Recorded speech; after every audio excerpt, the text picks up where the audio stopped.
ನಿಮ್ಮನ್ನ ಯಾರನ್ನೂ ಕೇಳದೇನೆ, ರಾಜ್ಯಗಳನ್ನ ಕೇಳದೇನೆ ಒಂದು ಹೊಸ ಕಾಯ್ದೆಯನ್ನ ಮಾಡಿಬಿಟ್ಟಿದ್ದಾರೆ. ಆ ಹೊಸ ಕಾಯ್ದೆಯಿಂದ ಮನ್ರೇಗಾಕ್ಕೆ ಮಹಾತ್ಮ ಗಾಂಧೀಜಿಯವರ ಹೆಸರನ್ನೂ ತೆಗೆದುಬಿಟ್ಟಿದ್ದಾರೆ. ಮನ್ರೇಗಾ ಅಂತಂದ್ರೆ ಮಹಾತ್ಮ ಗಾಂಧೀಜಿ ರಾಷ್ಟ್ರೀಯ ಉದ್ಯೋಗ ಖಾತ್ರಿ ಯೋಜನೆ. ಈಗ ಮಾಡಿರೋದೇನ್ ಗೊತ್ತಾ? ಮಹಾತ್ಮ ಗಾಂಧೀಜಿ ಹೆಸರು ತೆಗೆದುಬಿಟ್ಟು Viksit Bharat guarantee for Rozgar Ajeevik mission Gramin ಅಂತ ಮಾಡಿದ್ದಾರೆ. ಅಜೀವಿಕ್ ಗ್ರಾಮೀಣ್ ಅಂತ ಮಾಡಿದ್ದಾರೆ. ಅದರಿಂದ ಈ VBG ರಾಮ್ಜಿ ರದ್ದಾಗಿ ಮತ್ತೆ ಮನ್ರೇಗಾ ಜಾರಿ ಆಗಬೇಕು ಅಂತೇಳಿ ನೀವೆಲ್ಲರೂ ಕೂಡ ಒಂದೇ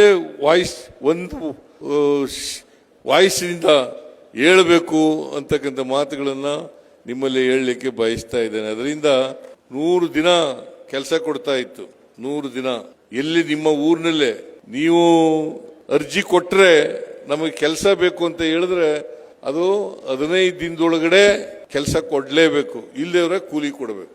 ಇದು ನಮ್ಮ ಇಂದಿನ ಸರ್ಕಾರ, ಕೇಂದ್ರ ಸರ್ಕಾರ ಮನಮೋಹನ್ ಸಿಂಗ್ ರವರು ಪ್ರಧಾನಮಂತ್ರಿಯಾಗಿದ್ದಾಗ ತಂದಿದ್ದಂತ ಕಾಯ್ದೆ. ಈ ಕಾಯ್ದೆಯನ್ನ ರದ್ದು ಮಾಡಿ VBG ರಾಮ್ಜಿ ಎನ್ನು ತರ್ತಕ್ಕಂಥ ಕುತಂತ್ರವನ್ನ ಕೇಂದ್ರ ಸರ್ಕಾರ, ನರೇಂದ್ರ ಮೋದಿ ಅವರ ಸರ್ಕಾರ ಮಾಡ್ತಾ ಇದೆ. ಅದನ್ನು ವಿರೋಧ ಮಾಡಬೇಕು.